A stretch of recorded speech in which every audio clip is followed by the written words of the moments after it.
Sisli havalarda en büyük sorun sürücünün görüş mesafesini ciddi şekilde azalmasıdır.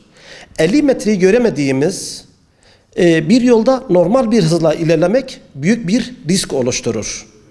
Çünkü tehlikeli görmek ve tepki vermek sürücü çok kısalır. Hız ne kadar azalırsa tepki süremiz o kadar artar. Ayrıca uzun far kullanmak kesinlikle yanlış. Uzun farlar sisin içinde yayılır ve görüşü daha da bozar. Bunun yerine kısa farlar veya sis farları kullanılmalıdır.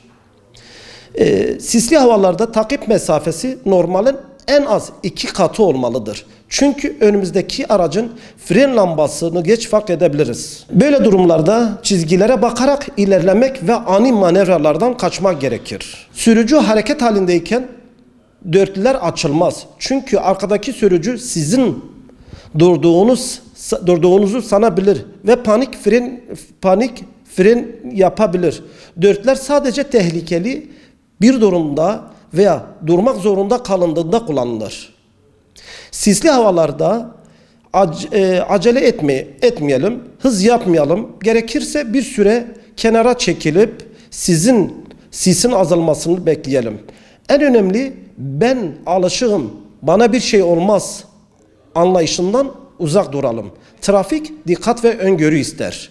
Sisli hava ise bu dikkat ihtiyacını katlar. Son süreçte sislerin yoğun olduğundan dolayı bayağı bir kazalar oluştu. Yani biz bunun açık örneği görürsek de bu Diyarbakır yolunda sislerde bir hafta içerisinde 2-3 tane kazamız oldu ve bununla ilgili ölülerimiz var.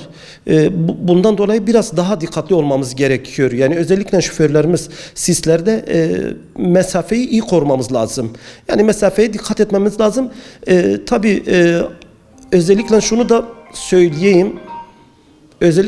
söyleyeyim. Sisli havalarda dörtlüyü yakmamamız lazım.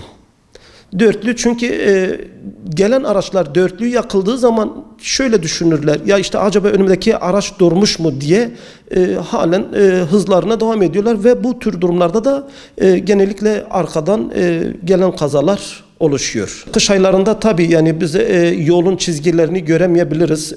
Göremediğimizden dolayı da tabii panik olmaya başlıyor şoförlerimiz. Buna dikkat etmemiz lazım. Özellikle yani kış sisli havalarda mesafe konusunda mesafemizi iyi korumamız lazım.